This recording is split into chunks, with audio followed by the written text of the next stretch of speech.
Hello बच्चों बेटे पिछले लैक्चर दे विच आपां पी ब्लॉक एलीमेंट्स का ग्रुप 17 शुरू किया सी जिहदे विच आपां उस ग्रुप दे एलीमेंट्स दियां फिजिकल प्रॉपर्टीज़ डिस्कस कीतियां सी। ठीक है, अज आपां बेटे उहदियां कैमीकल प्रॉपर्टीज़ है जिहड़ियां वो डिस्कस करांगे। इस ग्रुप नूं आपां की कहंदे सी हैलोजन्स। ठीक है, सी सॉल्ट प्रोड्यूसर्स है ये या फॉर्मिंग है, इस करके इन्हां नूं ਅਸੀਂ ਹੈਲੋਜਨਸ ਕਹਿੰਦੇ ਹਾਂ। ਤਾਂ ਹੁਣ ਆਪਾਂ ਕੈਮੀਕਲ ਪ੍ਰੋਪਰਟੀਜ਼ ਕਰਦੇ ਹਾਂ ਬੇਟੇ। ਇਹਨਾਂ ਦੇ ਕੈਮੀਕਲ ਪ੍ਰੋਪਰਟੀਜ਼ ਕੀ ਆ? ਆਲ ਹੈਲੋਜਨਸ ਆਰ ਹਾਈਲੀ ਰਿਐਕਟਿਵ। ਸਾਰੇ ਹੈਲੋਜਨਸ ਹੈ ਜਿਹੜੇ ਬਹੁਤ ਜ਼ਿਆਦਾ ਰਿਐਕਟਿਵ ਹੁੰਦੇ ਆ ਬੇਟੇ। ਔਰ ਜਿਹੜੀ ਰਿਐਕਟਿਵਿਟੀ ਹੈ ਡਾਊਨ ਦਾ ਗਰੁੱਪ ਕੀ ਹੁੰਦੀ ਜਾਂਦੀ ਹੈ? ਡਿਕਰੀਜ਼ ਹੁੰਦੀ ਜਾਂਦੀ ਹੈ। ਇਹਦਾ ਰੀਜ਼ਨ ਕੀ ਹੈ ਬੇਟੇ ਕਿ ਜਿਹੜੀ ਇਹਨਾਂ ਦੀ ਇਲੈਕਟ੍ਰੋਨ ਗੇਨ ਐਂਥੈਲਪੀ ਹੈ ਨਾ, ਕਿ ਇਲੈਕਟ੍ਰੋਨ ਨੂੰ ਗੇਨ ਕਰਨ ਦੀ ਟੈਂਡੈਂਸੀ ਹੈ ਜਿਹੜੀ ਉਹ ਬਹੁਤ ਜ਼ਿਆਦਾ ਹੁੰਦੀ ਹੈ, ਕਿਉਂਕਿ ਇਹਨਾਂ ਦੀ ਆਕਟੇਟ ਵਿੱਚ 7 ਇਲੈਕਟ੍ਰੋਨਸ ਹੁੰਦੇ ਆ। ਆਪਣੀ ਨੀਅਰੈਸਟ ਨੋਬਲ ਗੈਸ ਦੇ ਬਰਾਬਰ ਇਹਨੂੰ ਆਪਣੀ ਕਨਫੀਗਰੇਸ਼ਨ ਕਰਨ ਲਈ ਇਹਨੂੰ ਸਿਰਫ 1 ਇਲੈਕਟ੍ਰੋਨ ਚਾਹੀਦਾ ਹੁੰਦਾ ਹੈ। ਇਸ ਕਰਕੇ ਇਹਨਾਂ ਦੀ ਰਿਐਕਟਿਵਿਟੀ ਬਹੁਤ ਜ਼ਿਆਦਾ ਹੁੰਦੀ ਹੈ, ਬਹੁਤ ਰਿਐਕਟਿਵ ਹੁੰਦੀਆਂ ਇਹ। ਠੀਕ ਹੈ, ਤਾਂ ਆਪਾਂ ਸਭ ਤੋਂ ਪਹਿਲਾਂ ਆਪਾਂ ਕਰਦੇ ਹਾਂ ਇਹਨਾਂ ਦੀ ਆਕਸੀਡਾਈਜ਼ਿੰਗ ਪਾਵਰ ਆਫ ਹੈਲੋਜਨਸ। ਆਕਸੀਡਾਈਜ਼ਿੰਗ ਦਾ ਮਤਲਬ ਆਪ ਰਿਡਿਊਸ ਹੋਣਾ, ਆਪ ਇਲੈਕਟ੍ਰੋਨ ਗੇਨ ਕਰਨਾ, ਦੂਸਰੇ ਨੂੰ ਆਕਸੀਡਾਈਜ਼ ਕਰਨਾ, ਮਤਲਬ ਦੂਜੇ ਤੋਂ ਇਲੈਕਟ੍ਰੋਨ ਲੈਣਾ। ठीक है, तो इन्हां दी ऑक्सीडाइजिंग पावर है। सारे हैलोजन्स है जिहड़े बेटे वो बहुत वधिया ऑक्सीडाइजिंग नेचर दे हुंदे है। क्यों? क्योंकि सारे ही हैलोजन्स इलैक्ट्रॉन बहुत आसानी नाल गेन कर सकते हैं। ठीक है, strong oxidising nature of halogens is due to ready acceptance of an electron, क्योंकि इको इलैक्ट्रॉन चाहिए तो बहुत ईजीली एक्सेप्ट कर लेंदे है। F2 is strongest oxidising agent. F2 है जिहड़ा वो सब तो ज़्यादा स्ट्रोंगेस्ट ऑक्सीडाइजिंग एजेंट है। ठीक है, आपां कह के इन्हां दी इलैक्ट्रॉन गेन एंथैल्पी जिहड़ी है बहुत ज़्यादा हाई हुंदी है, इस करके इन्हां दी ऑक्सीडाइजिंग पावर है जिहड़ी वो बहुत ज़्यादा है। फिर बेटे F2 नूं आपां किवें कह सकदे हां? क्योंकि इलैक्ट्रॉन गेन एंथैल्पी तां क्लोरीन दी सब तो वध है। फ्लोरीन नालों क्लोरीन दी इलैक्ट्रॉन गेन एंथैल्पी ज़्यादा है। क्लियर? पर फ्लोरीन है जिहड़ा वो स्ट्रोंगेस्ट ऑक्सीडाइजिंग एजेंट है। ਇਹਦਾ ਰੀਜ਼ਨ ਕੀ ਹੈ? ਆਪਾਂ ਅੱਗੇ ਪੜ੍ਹਦੇ ਹਾਂ। ਇਹਦਾ ਰੀਜ਼ਨ ਆਏਗਾ ਬੇਟੇ ਕਿ ਜਿਹੜੀ ਇਲੈਕਟ੍ਰੋਨ ਗੇਨ ਐਂਥੈਲਪੀ ਹੈ ਨਾ, ਇਹ ਇੱਕ ਆਈਸੋਲੇਟਡ ਐਟਮ ਦੀ ਪ੍ਰੋਪਰਟੀ ਹੈ। ਇਹਨੂੰ ਆਪਾਂ ਇੱਕ ਆਈਸੋਲੇਟਡ ਗੈਸੀਅਸ ਐਟਮ ਦੇ ਵਿੱਚ ਅਸੀਂ ਇਲੈਕਟ੍ਰੋਨ ਨੂੰ ਐਡ ਕਰਨਾ ਹੈ। ਪਰ ਜਿਹੜਾ ਆਕਸੀਡਾਈਜ਼ਿੰਗ ਪਾਵਰ ਹੁੰਦੀ ਹੈ ਬੇਟੇ ਸੋਲਿਊਸ਼ਨ ਦੇ ਵਿੱਚ ਹੁੰਦੀ ਹੈ। ਤਾਂ ਹੁਣ ਸੋਲਿਊਸ਼ਨ ਜਦੋਂ ਬਣੇਗਾ ਤਾਂ ਬਹੁਤ ਤਰ੍ਹਾਂ ਦੀ એનર્ਜੀ ਚੇਂਜਸ ਹੋਣਗੀਆਂ ਇਹਦੇ ਵਿੱਚੋਂ। ਤਾਂ ਉਹਨਾਂ ਸਾਰਿਆਂ એનર્ਜੀਜ਼ ਦੇ ਸਮ ਦੇ ਅਕੋਰਡਿੰਗ ਜਿਹੜਾ F2 ਹੈ ਉਹ ਸਭ ਤੋਂ ਸਟਰੋਂਗੈਸਟ ਆਕਸੀਡਾਈਜ਼ਿੰਗ ਏਜੰਟ ਹੁੰਦਾ ਹੈ। ਇਹ ਐਕਸੈਪਸ਼ਨ ਹੈ ਤੇ ਧਿਆਨ ਰੱਖਣਾ ਹੈ ਕਿ ਐਕਸੈਪਸ਼ਨਸ ਦੇ ਵਿੱਚੋਂ ਆਮ ਤੌਰ ਤੇ ਕੁਐਸਚਨਸ ਹੈ ਜਿਹੜੇ ਉਹ ਆਉਂਦੇ ਹੈ। And it oxidise other halides in the solution, ਮਤਲਬ ਕਿ ਇੰਨਾ ਜ਼ਿਆਦਾ ਆਕਸੀਡਾਈਜ਼ਿੰਗ ਏਜੰਟ ਹੁੰਦਾ ਸਟਰੋਂਗ ਇਹ ਕਿ ਜਿਹੜੇ ਹੋਰ ਹੈਲਾਈਡ ਵੀ ਹੁੰਦੇ ਆ ਨਾ ਸੋਲੂਸ਼ਨ ਦੇ ਵਿੱਚ ਉਹਨਾਂ ਨੂੰ ਵੀ ਆਕਸੀਡਾਈਜ਼ ਕਰ ਦਿੰਦਾ ਹੈ। ਬਾਕੀ ਵੀ ਹੈਲੋਜਨਸ ਆਪਣੇ ਤੋਂ ਉੱਪਰ ਵਾਲਿਆਂ ਨੂੰ, ਆਪਣੇ ਤੋਂ ਵੱਡੇ ਜਿਹੜੇ ਹੈਲੋਜਨਸ ਆ ਉਹ ਸਾਰਿਆਂ ਨੂੰ ਹੀ ਉਹ ਆਕਸੀਡਾਈਜ਼ ਹੈ ਜਿਹੜੇ ਉਹ ਕਰ ਸਕਦੇ। ਜਿਵੇਂ ਆਪਾਂ ਲੈ ਲਿਆ F2 ਸੋਲੂਸ਼ਨ ਦੇ ਵਿੱਚ X ਨੈਗੇਟਿਵ ਹੈ, ਇਹ Cl ਵੀ ਹੋ ਸਕਦਾ ਹੈ, Br ਵੀ ਹੋ ਸਕਦਾ ਹੈ, I ਵੀ ਹੋ ਸਕਦਾ ਹੈ। ਠੀਕ ਹੈ, X इज Cl Br और I। ठीक है, X ਨੈਗੇਟਿਵ ਲੈ ਲਿਆ। ਇਹ ਕੀ ਕਰੇਗਾ? ਆਪ F ਇਲੈਕਟ੍ਰੋਨ ਇਹਦੇ ਤੋਂ ਗੇਨ ਕਰ ਲੇਗਾ, ਇਹਨੂੰ ਆਕਸੀਡਾਈਜ਼ ਕਰ ਦੇਗਾ। गेन कर लिया, इन्हें इलेक्ट्रॉन लूज करता तो X च कन्वर्ट हो गया। X ते X आपस च कंबाइन होकर की बन गया X2। ये Cl2 भी बना सकता है, Br2 भी बना सकता है, I2 भी बना सकता है। F है जिहड़ा उन्हें इलेक्ट्रॉन गेन कर लिया क्योंकि इसकी टेंडेंसी इलेक्ट्रॉन की गेन करने की ज़्यादा है। ठीक है, हुण इहदे विच की आएगा बेटे Cl2 है जिहड़ा प्लस 2X फिर ले लिया, Cl2 भी करेगा। हुण इत्थे X की है बेटे Br ते I, F नूं नहीं कर सकता ये।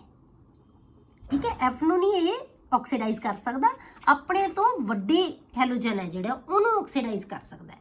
ਆਪ ਰਿਡਿਊਸ ਹੋ ਜਾਏਗਾ, ਆਪ ਇਲੈਕਟ੍ਰੋਨ ਗੇਨ, ਕਿਉਂਕਿ ਨੀਚੇ ਨੂੰ ਆਪਾਂ ਕੀ ਕਹਿੰਦੇ ਆ ਬੇਟੇ ਇਲੈਕਟ੍ਰੋਨ ਗੇਨ, ਜਿਹੜੀ ਇਲੈਕਟ੍ਰੋਨ ਨੈਗੇਟਿਵਿਟੀ ਹੈ ਉਹ ਕੀ ਹੁੰਦੀ ਜਾਂਦੀ ਹੈ? ਡਿਕਰੀਜ਼ ਹੁੰਦੀ ਜਾਂਦੀ ਹੈ, ਜਾਂ ਇਲੈਕਟ੍ਰੋਨ ਗੇਨ ਐਂਥੈਲਪੀ ਡਿਕਰੀਜ਼ ਹੁੰਦੀ ਜਾਂਦੀ ਹੈ। ਤਾਂ ਇਸ ਕਰਕੇ ਆਪਣੇ ਤੋਂ ਵੱਡੀ ਹੈਲੋਜਨ ਨੂੰ ਹੈ ਜਿਹੜਾ ਆਪਣੇ ਵਾਲੇ ਤੋਂ ਨੀਚੇ ਵਾਲੀ ਹੈਲੋਜਨ ਨੂੰ ਇਹ ਆਕਸੀਡਾਈਜ਼ ਕਰ ਸਕਦਾ ਹੈ। ਤਾਂ ਇਸ X ਤੋਂ ਇਲੈਕਟ੍ਰੋਨ ਇਹਨੇ ਗੇਨ ਕਰ ਲਿਆ, ਆਪ ਨੈਗੇਟਿਵ ਹੋ ਗਿਆ, ਇਹਨੂੰ ਕੀ ਹੈ ऑक्सीडाइज करता, इलैक्ट्रॉन इन्हें लूज करता, X2 च कन्वर्ट हो गया। X की है बेटे Br भी हो सकता है, I भी हो सकता है। हुण Br है जिहड़ा वो सिर्फ I नूं ही कर सकता है क्योंकि Br तो वड्डा सिर्फ I है। Br2 प्लस I नैगेटिव, ठीक है। तो इनू की करेगा Br नैगेटिव बन जाएगा तो I2 हो जाएगा। क्लियर। ये मतलब की है सोल्यूशन दे विच दूसरे ਜਿਹੜੇ ਹੈਲਾਈਡਸ ਹੈ ਉਹਨਾਂ ਨੂੰ ਵੀ ਆਕਸੀਡਾਈਜ਼ ਕਰ ਸਕਦੇ ਕਿ ਇੰਨੇ ਪਾਵਰਫੁਲ ਆਕਸੀਡਾਈਜ਼ਿੰਗ ਏਜੰਟ ਹੁੰਦੇ ਆ। ਕਲੀਅਰ। ਹੁਣ ਤੁਹਾਨੂੰ ਉਹ ਕੁਐਸਚਨ ਜਿਵੇਂ ਮੈਂ ਤੁਹਾਨੂੰ ਕਿਹਾ ਸੀ ਐਕਸੈਪਸ਼ਨ ਵਾਲਾ, chlorine has highest electron gain enthalpy. ਆਪਾਂ ਜਦੋਂ ਇਲੈਕਟ੍ਰੋਨ ਗੇਨ ਇਨਥੈਲਪੀ ਪੜ੍ਹੀ ਸੀ ਬੇਟੇ ਉੱਥੇ ਆਪਾਂ ਐਕਸੈਪਸ਼ਨ ਦੱਸੀ ਸੀ ਕਿ ਕਲੋਰੀਨ ਦੀ ਇਲੈਕਟ੍ਰੋਨ ਗੇਨ ਇਨਥੈਲਪੀ ਫਲੋਰੀਨ ਨਾਲੋਂ ਜ਼ਿਆਦਾ ਹੁੰਦੀ ਹੈ। ਆਪਾਂ ਰੀਜ਼ਨ ਕੀ ਦਿੱਤਾ ਸੀ ਬੇਟੇ, ਸਮਾਲ ਸਾਈਜ਼ ਆਫ ਫਲੋਰੀਨ, ਕਿ ਉਹ ਆਸਾਨੀ ਨਾਲ ਇਲੈਕਟ੍ਰੋਨ ਗੇਨ ਨੇ ਰਿਪਲਸ਼ਨ ਹੋ ਜਾਂਦੀ ਹੈ ਉਹਦੇ ਵਿੱਚ ਇਲੈਕਟ੍ਰੋਨਸ ਦੀ। ਪਰ ਇਲੈਕਟ੍ਰੋਨੈਗੇਟਿਵਿਟੀ ਕਿਹਦੀ ਸੀ ਸਭ ਤੋਂ, ਫਲੋਰੀਨ ਦੀ। ਇਲੈਕਟ੍ਰੋਨੈਗੇਟਿਵਿਟੀ ਹੈ ਜਿਹੜੀ ਉਹ ਕੀ ਹੈ, ਕਿਉਂਕਿ ਉਹ ਬੌਂਡਡ ਐਟਮ ਦੀ ਜਿਹੜੀ ਟੈਂਡੈਂਸੀ ਹੈ, ਤੇ ਜਿਹੜੀ ਇਲੈਕਟ੍ਰੋਨ ਗੇਨ ਇਨਥੈਲਪੀ ਹੈ ਇਹ ਆਈਸੋਲੇਟਡ ਐਟਮ ਦੀ ਟੈਂਡੈਂਸੀ ਹੈ। ਕਲੀਅਰ।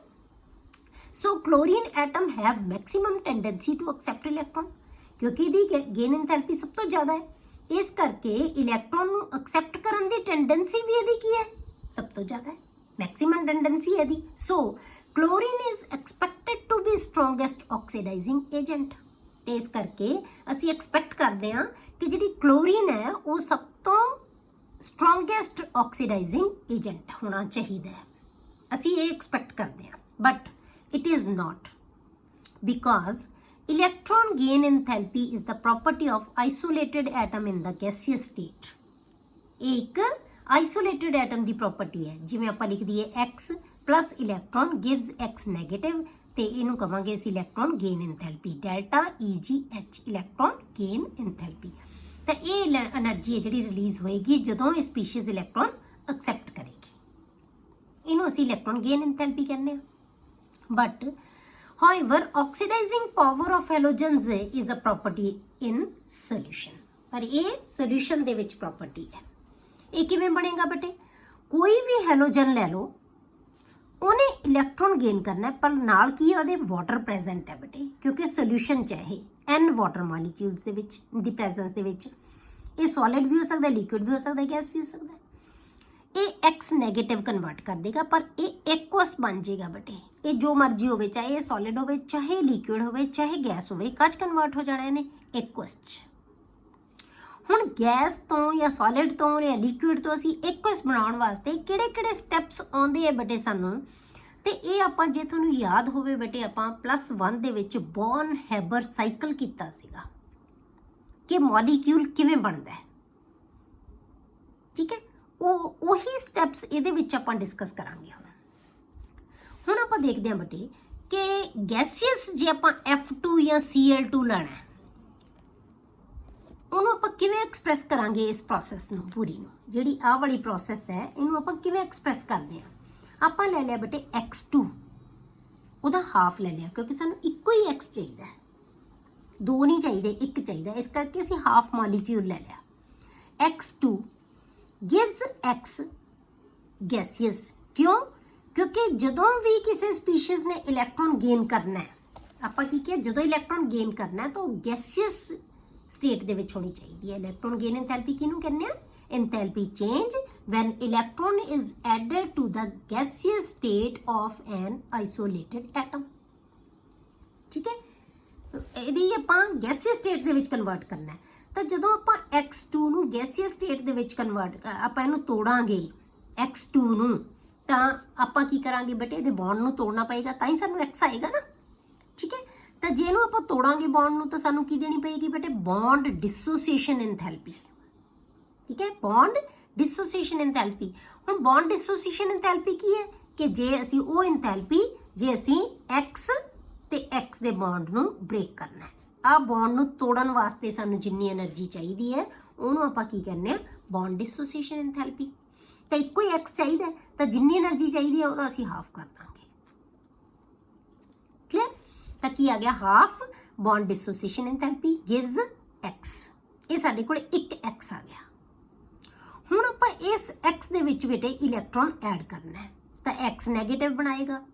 ਜਦੋਂ ਅਸੀਂ ਇਲੈਕਟ੍ਰੋਨ ਇਹਨੂੰ ਦੇਣਾ ਹੈ ਤਾਂ ਸਾਨੂੰ ਕੀ ਚਾਹੀਦੀ ਹੈ, ਇਲੈਕਟ੍ਰੋਨ ਗੇਨ ਐਂਥੈਲਪੀ, ਡੈਲਟਾ EGH, ਠੀਕ ਹੈ। ਇਹ ਇਲੈਕਟ੍ਰੋਨ ਗੇਨ ਐਂਥੈਲਪੀ ਹੈ। ਇਹ x ਹੈ ਜਿਹੜਾ ਉਹ ਕੱਚ ਕਨਵਰਟ ਹੋ ਗਿਆ x ਨੈਗੇਟਿਵ ਦੇ ਵਿੱਚ। ਹੁਣ ਆਪਾਂ ਕੀ ਕਰਾਂਗੇ ਬੇਟੇ, ਇਹਦਾ ਸੋਲੂਸ਼ਨ ਬਣਾ ਦਾਂਗੇ, ਇਹਦੇ ਵਿੱਚ ਪਾਣੀ ਪਾ ਦਾਂਗੇ। ਤਾਂ ਜਦੋਂ ਅਸੀਂ ਪਾਣੀ ਪਾਵਾਂਗੇ ਤਾਂ ਵਾਟਰ ਮੋਲੀਕਿਊਲਸ ਦੇ ਨਾਲ ਬੇਟੇ ਇਹਦੀ ਇੰਟਰੈਕਸ਼ਨ ਹੋ ਜਾਂਦੀ ਹੈ, ਕਿਉਂਕਿ ਇਹਦੇ ਕੋਲੇ ਕੀ ਹੈ, ਚਾਰਜ ਹੈ। ਤੇ ਵਾਟਰ ਦੇ ਵਿੱਚ ਵੀ ਕੀ ਹੈ ਬੇਟੇ, ਚਾਰਜ ਹੁੰਦੇ ਆ, positively charged ions and negatively charge, ਕਿਉਂਕਿ ਉਹ ਪੋਲਰ ਸੋਲਵੈਂਟ ਹੈ। ਤਾਂ ਜਦੋਂ ਅਸੀਂ ਇਹਨੂੰ ਐਡ ਕਰਦੇ ਹਾਂ ਵਾਟਰ, ਤਾਂ ਉਹ X ਨੈਗੇਟਿਵ ਐਕੁਅਸ ਬਣਾ ਲੈਂਦਾ ਬੱਚੇ, ਠੀਕ ਹੈ।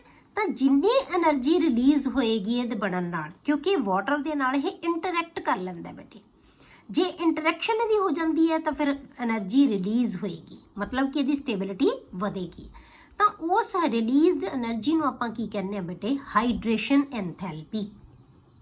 ਤੇ ਹਾਈਡਰੇਸ਼ਨ ਐਂਥੈਲਪੀ ਕਿਹਦੇ ਤੇ ਡਿਪੈਂਡ ਕਰਦੀ ਹੈ ਬੇਟੇ, ਸਾਈਜ਼ ਦੇ ਉੱਤੇ। ਜਿੰਨਾ ਕਿਸੇ ਸਪੀਸ਼ੀਜ਼ ਦਾ ਸਾਈਜ਼ ਛੋਟਾ ਹੋਏਗਾ ਉਨੀ ਉਹਦੀ ਹਾਈਡਰੇਸ਼ਨ ਐਂਥੈਲਪੀ ਜ਼ਿਆਦਾ ਹੋਏਗੀ। ਜਿੰਨਾ ਸਾਈਜ਼ ਵੱਧਦਾ ਜਾਏਗਾ ਹਾਈਡਰੇਸ਼ਨ ਐਂਥੈਲਪੀ ਦੀ ਵੈਲਿਊ ਘਟਦੀ ਜਾਏਗੀ। ਕਿਉਂ? ਕਿਉਂਕਿ ਵਾਟਰ ਦੇ ਨਾਲ ਛੋਟੇ ਮੋਲੀਕਿਊਲਸ ਜ਼ਿਆਦਾ ਇੰਟਰੈਕਟ ਕਰ ਸਕਦੇ ਹੈ as compare to bigger ones. ਜਿਹੜੇ ਅਸੀਂ ਵੱਡੇ ਮੋਲੀਕਿਊਲ ਲਵਾਂਗੇ ਉਹ ਵਾਟਰ ਦੇ ਨਾਲ ਇੰਨੇ ਈਜ਼ੀਲੀ ਇੰਟਰੈਕਟ ਨਹੀਂ ਕਰ ਸਕਦੇ, ਇਹਦੇ ਜ਼ਿਆਦਾ ਹੀ ਮੋਲੀਕਿਊਲਸ ਇੰਟਰੈਕਟ ਕਰ ਲੈਂਦੇ ਆ ਕਿਉਂਕਿ ਇਹਦਾ ਸਾਈਜ਼ ਬਹੁਤ ਛੋਟਾ ਹੈ, ਠੀਕ ਹੈ। ਤਾਂ ਹੁਣ ਇਹ ਤਿੰਨ ਚੀਜ਼ਾਂ ਤੁਹਾਡੇ ਕੋਲੇ ਆ ਗਈਆਂ। ਪਹਿਲਾਂ ਕੀ ਹੈ, ਡਿਸੋਸੀਏਟ ਕੀਤਾ ਐਟਮ ਦੇ ਵਿੱਚ, ਐਟਮ ਨੇ ਇਲੈਕਟ੍ਰੋਨ ਗੇਨ ਕੀਤਾ, ਇਲੈਕਟ੍ਰੋਨ ਗੇਨ ਐਂਥੈਲਪੀ ਆਈ। ਇਹ ਹਮੇਸ਼ਾ ਪੋਜ਼ਿਟਿਵ ਹੋਏਗੀ, ਇਹ ਨੈਗੇਟਿਵ ਹੋਏਗੀ, ਇਹ ਨੈਗੇਟਿਵ ਹੋਏਗੀ। ਹੁਣ ਸਾਨੂੰ ਤਿੰਨ ਤਰ੍ਹਾਂ ਦੀਆਂ ਐਂਥੈਲਪੀਜ਼ ਚਾਹੀਦੀਆਂ। ਹੁਣ ਇਹ ਤਿੰਨੋਂ ਤਰ੍ਹਾਂ ਦੀਆਂ ਐਂਥੈਲਪੀਜ਼ ਦਾ ਸਮ ਹੈ ਨਾ ਬੇਟੇ, ਜਿਹੜੇ ਇਹ ਡਿਸਾਈਡ ਕਰੇਗਾ ਕਿ ਕਿਹੜੀ ਸਪੀਸ਼ੀਜ਼ ਇਹ ਵਾਲੀ ਚੀਜ਼ ਬਣਾਉਂਦੀ ਹੈ, ਇੱਕੋ ਸੋਲੂਸ਼ਨ ਦੇ ਵੀ ਇਲੈਕਟ੍ਰੋਨ ਗੇਨ ਕਰ ਸਕਦੀ ਹੈ। ਕਲੀਅਰ ਹੋ ਗਿਆ? ਮਤਲਬ ਇਹਨੇ ਆ ਚੀਜ਼ ਬਣਾਉਣੀ ਹੈ। ਇਹ ਚੀਜ਼ ਬਣਾਉਣ ਵਾਸਤੇ ਤਿੰਨ ਤਰ੍ਹਾਂ ਦੀਆਂ ਐਂਥੈਲਪੀਜ਼ ਹੈ। ਇਹਨਾਂ ਤਿੰਨਾਂ ਐਂਥੈਲਪੀਜ਼ ਦਾ ਸਮ ਕਿਹਦਾ ਸਭ ਤੋਂ ਜ਼ਿਆਦਾ ਹੋਏਗਾ, ਨੈਗੇਟਿਵ ਵੈਲਿਊ ਕਿਹਦੀ ਸਭ ਤੋਂ ਜ਼ਿਆਦਾ ਹੋਏਗੀ, ਰਿਲੀਜ਼ਡ ਐਂਥੈਲਪੀ ਕਿਹਦੀ ਸਭ ਤੋਂ ਜ਼ਿਆਦਾ ਹੋਏਗੀ, ਉਹ ਸਪੀਸ਼ੀਜ਼ ਸਭ ਤੋਂ ਵੱਧ ਆਕਸੀਡਾਈਜ਼ਿੰਗ ਜਾਂ ਸਟਰੋਂਗੈਸਟ ਆਕਸੀਡਾਈਜ਼ਿੰਗ ਏਜੰਟ ਹੋਏਗੀ ਉਹ ਸਪੀਸ਼ੀਜ਼, ਠੀਕ ਹੈ। ਤਾਂ ਆਪਾਂ ਇੱਥੋਂ ਇੱਥੇ ਕਨਵਰਟ ਹੋਣ ਦੇ ਵਿੱਚ ਜਿੰਨੀ એનર્ਜੀ ਚਾਹੀਦੀ ਹੈ ਉਹਨੂੰ ਕਹਿੰਦੇ ਅਸੀਂ ਡੈਲਟਾ H, ਸਾਰੀਆਂ ਐਂਥੈਲਪੀਜ਼ ਦਾ ਸਮ। ਕੋਈ એનર્ਜੀ ਰਿਲੀਜ਼ ਹੋਵੇ, ਕੋਈ એનર્ਜੀ ਜਿਹੜੀ ਹੈਗੀ ਉਹਦੇ ਲਈ ਐਬਜ਼ੌਰਬ ਹੋਵੇ, ਜਿਹੜੀ ਮਰਜ਼ੀ ਹੋ ਨਾ, ਸਾਰਿਆਂ ਦਾ ਅਸੀਂ ਸਮ ਲੈ ਲੈਣਾ। ਜਿਹੜੀ ਨੈਟ ਵੈਲਿਊ ਤੁਹਾਡੇ ਕੋਲੇ ਆਏਗੀ ਉਹ ਡਿਸਾਈਡ ਕਰੇਗੀ ਕਿ ਕਿਹੜਾ ਸਭ ਤੋਂ ਵੱਧ ਸਟਰੋਂਗੈਸਟ ਆਕਸੀਡਾਈਜ਼ਿੰਗ ਏਜੰਟ ਹੈ। Clear? The oxidizing power depends upon the net effect of the 3 steps. ਹੁਣ ਇਹਨਾਂ ਦੇ 3 steps ਦੇ ਉੱਤੇ ਡਿਪੈਂਡ ਕਰਦਾ ਹੈ। ਹੁਣ ਆਪਾਂ ਇਹਦੇ ਵਿੱਚ ਦੇਖਦੇ ਹਾਂ ਬੇਟੇ, F2 has low enthalpy of dissociation.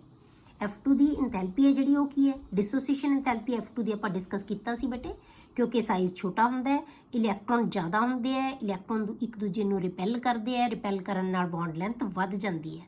ਤਾਂ ਜਦੋਂ ਬੌਂਡ ਲੈਂਥ ਜ਼ਿਆਦਾ ਹੋਗੀ ਤਾਂ ਬੌਂਡ ਵੀਕ ਹੋ ਜਾਏਗਾ, ਉਹਦੇ ਲਈ ਬੌਂਡ ਇੰਥੈਲਪੀ ਹੈ ਜਿਹੜੀ ਜਾਂ ਬੌਂਡ ਡਿਸੋਸੀਏਸ਼ਨ ਇੰਥੈਲਪੀ ਕੀ ਹੋ ਜਾਏਗੀ, ਲੋ ਹੋ ਜਾਏਗੀ। ਤੇ ਆਪਾਂ ਪਹਿਲਾਂ ਡਿਸਕਸ ਕੀਤਾ ਸੀ ਬੇਟੇ ਕਿ F2 ਦੀ ਬੌਂਡ ਜਿਹੜੀ ਇੰਥੈਲਪੀ ਹੈ, ਬੌਂਡ ਡਿਸੋਸੀਏਸ਼ਨ ਇੰਥੈਲਪੀ ਉਹ ਕੀ ਹੁੰਦੀ ਹੈ, ਲੋ ਹੁੰਦੀ ਹੈ, ਕਿਉਂਕਿ ਇਹਦਾ ਬੌਂਡ ਵੀਕ ਹੁੰਦਾ ਹੈ। FF ਬੌਂਡ ਹੈ ਜਿਹੜਾ ਉਹ ਕੀ ਹੁੰਦਾ ਹੈ, ਵੀਕ ਹੁੰਦਾ ਹੈ। ਕਲੀਅਰ? ਦੂਸਰੀ ਚੀਜ਼ ਕਿਉਂ ਆਪਾਂ ਕਿਹਾ ਕਿ F2 is strongest oxidising agent, ਉਹਦੇ ਰੀਜ਼ਨ ਦੇ ਰਹੇ ਹਾਂ ਆਪਾਂ। ਦੂਸਰਾ ਚੀਜ਼, F2 has high enthalpy of hydration. ਜਿਹੜੀ ਆਹ ਵਾਲੀ ਵੈਲਿਊ ਹੈ ਨਾ, ਹਾਈਡਰੇਸ਼ਨ ਇੰਥੈਲਪੀ ਦੀ ਵੈਲਿਊ ਹੈ, ਉਹ F2 ਵਾਸਤੇ ਉਹ ਹਾਈਐਸਟ ਹੈ, ਬਹੁਤ ਹਾਈ ਹੁੰਦੀ ਹੈ ਉਹਦੀ ਇੰਥੈਲਪੀ ਦੀ value, due to small size of F ion. F ion ਦਾ ਸਾਈਜ਼ ਹੈ ਜਿਹੜਾ ਕਿ ਬਹੁਤ ਛੋਟਾ ਹੁੰਦਾ ਹੈ, ਇਸ ਕਰਕੇ ਜਿਹੜੀ ਇੰਥੈਲਪੀ ਹੈ, ਹਾਈਡਰੇਸ਼ਨ ਇੰਥੈਲਪੀ ਹੈ, ਉਹਦੀ ਵੈਲਿਊ ਹਾਈ ਹੁੰਦੀ ਹੈ। ਹੁਣ as a result delta H overall is more negative. ਭਾਵੇਂ ਇਹਦੇ ਇੱਥੇ ਜਿਹੜੀ ਇੰਥੈਲਪੀ ਘੱਟ ਰਿਲੀਜ਼ ਹੁੰਦੀ ਹੈ ਕਲੋਰੀਨ ਨਾਲੋਂ, ਇੱਥੇ ਘੱਟ ਯੂਜ਼ ਹੋਈ ਹੈ, ਇੱਥੇ ਕਲੋਰੀਨ ਨਾਲੋਂ ਘੱਟ ਰਿਲੀਜ਼ ਹੋਏਗੀ, ਪਰ ਇੱਥੇ ਬਹੁਤ ਜ਼ਿਆਦਾ ਰਿਲੀਜ਼ ਹੋਏਗੀ, ਠੀਕ ਹੈ। ਪਰ ਜਿਹੜਾ ਓਵਰਆਲ ਸਮ ਲੈ ਲਾਂਗੇ ਆਪਾਂ ਫਲੋਰੀਨ ਵਾਸਤੇ, F2 has high enthalpy of hydration due to small size of F. As a result, delta H overall is more negative for fluorine. ਤੇ ਡੈਲਟਾ H ਹੈ ਜਿਹੜਾ ਸਾਰੀਆਂ ਐਂਥੈਲਪੀਜ਼ ਦਾ ਸਮ ਲੈਣ ਤੋਂ ਜ਼ਿਆਦਾ ਨੈਗੇਟਿਵ ਕਿਹਦੇ ਚ ਆਉਂਦਾ ਹੈ, ਫਲੋਰੀਨ ਵਾਸਤੇ ਆਉਂਦਾ ਹੈ, ਦੈਨ ਕਲੋਰੀਨ। ਸੋ ਆਕਸੀਡਾਈਜ਼ਿੰਗ ਏਜੰਟ, ਸਟਰੋਂਗੈਸਟ ਆਕਸੀਡਾਈਜ਼ਿੰਗ ਏਜੰਟ ਕੌਣ ਹੋ ਗਿਆ ਬੇਟੇ, ਫਲੋਰੀਨ, ਠੀਕ ਹੈ। ਦੂਸਰੀ ਚੀਜ਼ ਬੇਟੇ ਕੀ ਹੈ ਕਿ ਜਿਹੜੀ ਆਕਸੀਡਾਈਜ਼ਿੰਗ ਪਾਵਰ ਹੈ ਹੈਲੋਜਨਸ ਦੀ ਉਹਨੂੰ ਆਪਾਂ ਇਹਨਾਂ ਇਕੁਏਸ਼ਨਸ ਦੇ ਨਾਲ ਵੀ ਇਲਸਟ੍ਰੇਟ ਕਰ ਸਕਦੇ ਹਾਂ। The oxidizing power of halogens can also be illustrated as F2 plus H2O, मतलब ਵਾਟਰ ਜਦੋਂ ਅਸੀਂ ਪਾਉਂਦੇ ਆ ਤਾਂ ਇਹਨੂੰ ਆਕਸੀਡਾਈਜ਼ ਕਰ ਦੇਣਾ ਹੈ, ਵਾਟਰ ਨੂੰ ਉਹਨੇ ਆਕਸੀਡਾਈਜ਼ ਕਰ ਦੇਣਾ। ਸਾਰੀਆਂ ਹੈਲੋਜਨਸ ਵਾਟਰ ਨੂੰ ਆਕਸੀਡਾਈਜ਼ ਕਰ ਦਿੰਦੀਆਂ। ਤਾਂ ਫਲੋਰੀਨ ਕੀ ਕਰੇਗਾ ਬੇਟੇ, ਕਿਉਂਕਿ ਇਹ ਸਟਰੋਂਗੈਸਟ ਆਕਸੀਡਾਈਜ਼ਿੰਗ ਏਜੰਟ ਹੈ, ਇਹ ਵਾਟਰ ਨੂੰ ਆਕਸੀਜਨ 'ਚ ਕਨਵਰਟ ਕਰ ਦਿੰਦਾ ਹੈ, ਕਿਉਂਕਿ H ਕੀ ਹੈ ਨਾ H2O ਕੀ ਹੈ, H ਪੋਜ਼ਿਟਿਵ ਤੇ OH ਨੈਗੇਟਿਵਸ। ਠੀਕ ਹੈ, H ਪੋਜ਼ਿਟਿਵ ਤਾਂ ਆ ਗਿਆ, F ਨੈਗੇਟਿਵ ਇਹਨੇ ਬਣਾ ਲਿਆ, ਇਹਨੇ ਇਲੈਕਟ੍ਰੋਨ ਗੇਨ ਕਰ ਲਿਆ ਕਿਹਦੇ ਤੋਂ ਬੇਟੇ, ਆਕਸੀਜਨ ਤੋਂ, OH ਨੈਗੇਟਿਵ ਤੋਂ। OH ਨੈਗੇਟਿਵ ਤੋਂ ਇਹਨੇ ਇਲੈਕਟ੍ਰੋਨ ਗੇਨ ਕਰ ਲਿਆ। OH ਨੈਗੇਟਿਵ ਹੈ ਜਿਹੜਾ, ਉਹਨਾਂ ਨੇ ਆਪਸ 'ਚ ਮਿਲ ਕੇ ਕੀ ਬਣਾ ਲਿਆ ਬੇਟੇ, O2। ਇਹ ਆਪਾਂ ਬਹੁਤ ਜਦੋਂ ਆਪਾਂ ਇਲੈਕਟ੍ਰੋਲਿਸਿਸ ਕੀਤੀ ਸੀ ਬੇਟੇ ਉੱਥੇ ਡਿਸਕਸ ਕੀਤਾ ਹੋਇਆ ਕਿ OH ਹੈ ਜਿਹੜੇ, ਜਦੋਂ ਆਪਾਂ ਵਾਟਰ ਦੀ ਇਲੈਕਟ੍ਰੋਲਿਸਿਸ ਕੀਤੀ ਸੀ ਨਾ ਕਿ ਹਾਈਡਰੋਜਨ ਤੇ ਆਕਸੀਜਨ ਬਣਦੀਆਂ, ਹਾਈਡਰੋਜਨ ਹੈ ਜਿਹੜੀ ਉਹ ਇਲੈਕਟ੍ਰੋਨ ਗੇਨ ਕਰਕੇ ਤੇ OH ਹੈ ਜਿਹੜੇ ਇਲੈਕਟ੍ਰੋਨ ਲੂਜ਼ ਕਰਕੇ ਬਣਾਉਂਦੇ ਆ। ਤਾਂ OH ਹੈ ਜਿਹੜਾ ਉਹ ਇਲੈਕਟ੍ਰੋਨ ਲੂਜ਼ ਕਰੇਗਾ, ਲੂਜ਼ ਕਰਕੇ ਕੱਚ ਕਨਵਰਟ ਹੋ ਜਾਏਗਾ H2 'ਚ। ਇਸੇ ਕਰਕੇ 4H ਦਿੰਦਾ ਹੈ। OH ਨੈਗੇਟਿਵ ਆ ਗਏ ਜਿਹੜੇ, OH ਜਿਹੜਾ ਨੈਗੇਟਿਵ ਹੈ ਜਿਹੜਾ ਉਹ ਕੀ ਹੈ, ਇਲੈਕਟ੍ਰੋਨ ਲੂਜ਼ ਕਰਦਾ ਰਹੇਗਾ ਤਾਂ ਆਕਸੀਜਨ 'ਚ ਕਨਵਰਟ ਹੋ ਜਾਏਗਾ। ਕਲੀਅਰ ਹੋ ਗਿਆ। ਹੁਣ ਬੇਟੇ ਜਿਹੜੇ ਬਾਕੀ ਦੀ ਜਿਹੜੇ ਆਪਾਂ ਹੈਲੋਜਨਸ ਲੈਂਦੇ ਆ, X2 ਲੈ ਲਿਆ ਆਪਾਂ, X ਕੀ ਹੈ, ਕਲੋਰੀਨ ਜਾਂ ਬ੍ਰੋਮੀਨ ਹੋ ਸਕਦਾ ਹੈ। ਠੀਕ ਹੈ, ਇਹ ਵਾਟਰ ਨਾਲ ਰਿਐਕਟ ਕਰਕੇ ਕੀ ਹੈ, ਇਹ ਵੀ H ਪੋਜ਼ਿਟਿਵ ਤੇ OH ਨੈਗੇਟਿਵ ਬਣਾ ਲੇਗਾ। ਇਹ ਦੋਨਾਂ ਨਾਲ X ਅਟੈਚ ਹੋ ਜਾਂਦਾ ਹੈ, HX ਤੇ OHX, ਇਹਨੂੰ XOH ਵੀ ਕਹਿ ਸਕਦੇ ਹੋ। ਠੀਕ ਹੈ, ਮਤਲਬ ਕਿ ਇੱਕ X ਦੇ ਨਾਲ H ਅਟੈਚ ਹੋ ਗਿਆ, ਇੱਕ H ਦੇ ਨਾਲ ਇੱਕ X ਦੇ ਨਾਲ OH ਅਟੈਚ ਹੋ ਗਿਆ, ਮਤਲਬ ਦੋਨੋਂ ਚੀਜ਼ਾਂ ਇਹ ਬਣਾ ਲੈਂਦੇ ਆ। ਕਲੀਅਰ। ਉਸ ਤੋਂ ਬਾਅਦ ਫਿਰ ਕੀ ਹੈ ਇਹ ਬੇਟੇ, ਇਹ ਫਿਰ ਉਵੇਂ ਆਕਸੀਜਨ ਹੈ ਜਿਹੜੀ ਉਹ ਰਿਲੀਜ਼ ਕਰ ਸਕਦੇ ਹੁੰਦੇ ਆ, ਅਲਟੀਮੇਟਲੀ ਇਹ ਐਸਿਡ ਦੇ ਵਿੱਚ ਕਨਵਰਟ ਹੋ ਜਾਂਦੇ ਆ। ਜਿਵੇਂ ਇਹ HF ਬਣ ਗਿਆ, ਇਹ HX ਬਣਾ ਲੇ, HCl ਵੀ ਹੋ ਸਕਦਾ ਹੈ, HBr ਵੀ ਹੋ ਸਕਦਾ ਹੈ। ਕਲੀਅਰ। ਪਰ ਜਿਹੜਾ ਆਇਓਡੀਨ ਨਾਲ ਰਿਐਕਸ਼ਨ ਹੁੰਦਾ ਹੈ ਨਾ ਬੇਟੇ ਉਹ ਡਿਫਰੈਂਟ ਹੈ। Reaction of iodine with water is non spontaneous. ਜਿਹੜਾ ਆਇਓਡੀਨ ਦਾ ਰਿਐਕਸ਼ਨ ਹੈ ਨਾ ਵਾਟਰ ਦੇ ਨਾਲ, ਉਹ ਕੀ ਹੈ, ਨਾਨ ਸਪੌਂਟੇਨੀਅਸ ਹੁੰਦਾ ਹੈ। ਇਨ ਫੈਕਟ I ਨੈਗੇਟਿਵ ਜਿਹੜਾ ਹੈਗਾ can be oxidised by O2। ਜਿਹੜੀ ਆਕਸੀਜਨ ਰਿਲੀਜ਼ ਕਰ ਹੁੰਦੀ ਹੈ ਨਾ ਇੱਥੇ, ਇਹੀ I ਨੈਗੇਟਿਵ ਨੂੰ ਆਕਸੀਡਾਈਜ਼ ਕਰ ਦਿੰਦੀ ਹੈ ਬੇਟੇ। ਮਤਲਬ ਆਕਸੀਜਨ ਜਿਹੜਾ ਇੱਥੇ ਨੈਗੇਟਿਵ ਬਣਨਾ ਹੈ, ਆ ਨੈਗੇਟਿਵ ਬਣਿਆ, ਇੱਥੇ ਵੀ ਆਪਾਂ ਨੈਗੇਟਿਵ X ਨੈਗੇਟਿਵ ਹੈ ਕਿਉਂਕਿ ਇਹ ਪੋਜ਼ਿਟਿਵ ਹੈ, ਨੈਗੇਟਿਵ ਹੈ। ਇਵੇਂ I ਜਦੋਂ ਨੈਗੇਟਿਵ ਬਣੇਗਾ ਨਾ ਤਾਂ ਜਿਹੜੀ O2 ਰਿਲੀਜ਼ ਹੋਏਗਾ ਉਹਨੂੰ ਆਕਸੀਡਾਈਜ਼ ਕਰ ਦੇਗਾ, ਮਤਲਬ I ਨੈਗੇਟਿਵ ਬਣਨ ਹੀ ਨਹੀਂ ਦੇਗਾ। I ਨੈਗੇਟਿਵ ਨੂੰ ਆਕਸੀਡਾਈਜ਼ ਕਰ ਦੇਗਾ। In fact I negative can be oxidised by O2 in acidic medium.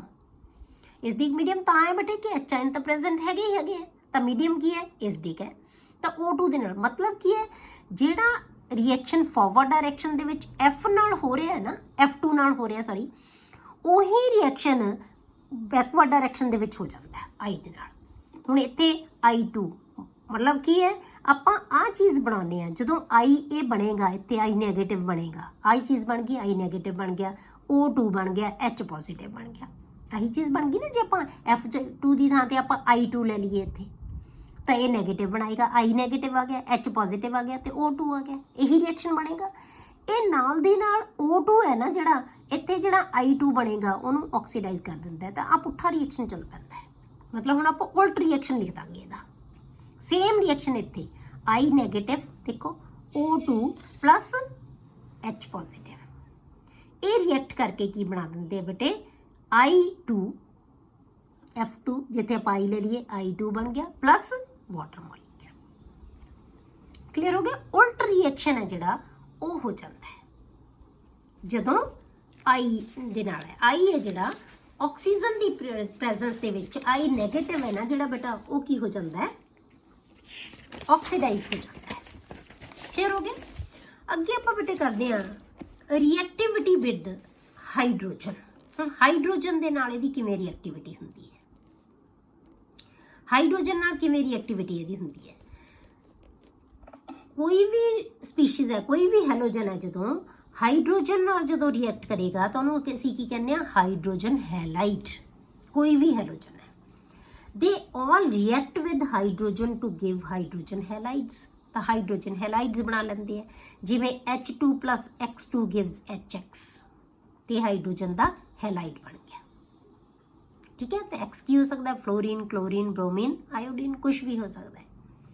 ਰਿਐਕਟਿਵਿਟੀ with hydrogen decreases down the group. ਪਰ ਜਿਹੜੀ ਰਿਐਕਟਿਵਿਟੀ ਹੈ, ਰਿਐਕਟਿਵਿਟੀ ਇਹੀ ਹੋਏਗੀ, ਮਤਲਬ ਰਿਐਕਸ਼ਨ ਇਹੀ ਹੋਏਗਾ, ਪਰ ਰਿਐਕਟਿਵਿਟੀ ਹੈ ਜਿਹੜੀ ਡਾਊਨ ਦਾ ਗਰੁੱਪ ਕੀ ਹੁੰਦੀ ਜਾਂਦੀ ਹੈ, ਡਿਕਰੀਜ਼ ਹੁੰਦੀ ਜਾਂਦੀ ਹੈ। ਕਲੀਅਰ। ਜਿਵੇਂ H2 plus F2 ਇਹ ਬਹੁਤ ਵਾਇਲੈਂਟਲੀ ਰਿਐਕਟ ਕਰ ਲੈਂਦਾ, HF ਬਣਾ ਲੈਂਦਾ, ਈਵਨ ਇਨ ਡਾਰਕ ਦੇ ਵਿੱਚ ਵੀ ਰਿਐਕਟ ਕਰ ਲੈਂਦਾ। ਮਤਲਬ ਇਹ ਰਿਐਕਟਿਵਿਟੀ ਬਹੁਤ ਜ਼ਿਆਦਾ ਹੈ F2 ਦੀ, ਇਹ HF ਬਹੁਤ ਈਜ਼ੀਲੀ ਬਣਾ ਲੈਂਦਾ ਹੈ। H2 plus Cl2 ਇਹ ਡਿਫਿਊਜ਼ਡ ਸਨਲਾਈਟ ਦੇ ਵਿੱਚ ਬਣਾਉਂਦਾ ਬੇਟੇ, ਜਿਵੇਂ ਇਹ ਡਾਰਕ ਦੇ ਵਿੱਚ ਵੀ ਕਰ ਸਕਦਾ ਨਾ ਰਿਐਕਸ਼ਨ, ਇਹ ਹਮੇਸ਼ਾ, ਇਹ ਤੁਸੀਂ ਪਹਿਲਾਂ ਵੀ ਪੜ੍ਹੇ ਹੋਏ ਰਿਐਕਸ਼ਨ ਬੇਟੇ, H2 plus Cl2 ਦਾ ਹਮੇਸ਼ਾ ਹੀ ਆਪਾਂ ਕਹਿੰਦੇ ਆ ਕਿ ਸਨਲਾਈਟ ਦੇ ਵਿੱਚ ਹੁੰਦਾ ਹੈ, H ਨਿਊ ਚਾਹੀਦਾ ਹੁੰਦਾ ਇਹਨੂੰ। ਠੀਕ ਹੈ, ਤਾਂ ਇਹ ਲਾਈਟ ਦੀ ਪ੍ਰੈਜ਼ੈਂਸ ਦੇ ਵਿੱਚ ਹੀ ਇਹ ਰਿਐਕਸ਼ਨ ਹੋਏਗਾ, ਤਾਂ ਕੀ ਬਣਾ ਲੇਗਾ ਇਹ HCl। ਕਲੀਅਰ ਹੋ ਗਿਆ।